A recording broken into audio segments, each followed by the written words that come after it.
முசாஃபர் நகர் மதக்கலவரத்தால் மக்கள் தவித்து வரும் நிலையில் உத்தரப்பிரதேச அரசு நடத்திய கலாச்சார திருவிழாவால் புதிய சர்ச்சை கிளம்பியுள்ளது.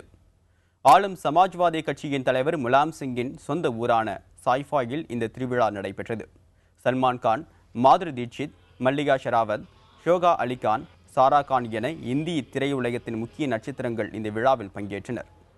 இவர்களுக்காக உத்தரப்பிரதேச அரசு செலவில் 7 விமானங்கள் வாடகைக்கு இயக்கப்பட்டதாக கூறப்படுகிறது.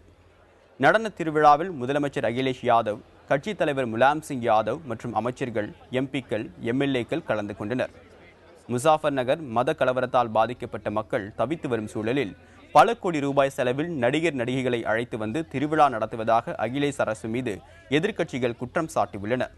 இதேபோன்று அசம் கான் தலைமையில் அமைச்சர்கள் குழு வெளிநாட்டு சுற்றுலாவுக்கு சென்றதையும் காங்கிரஸ், பாரதிய ஜனதா, பகுஜன் சமாஜ் கட்சிகள் விமர்சித்துள்ளன.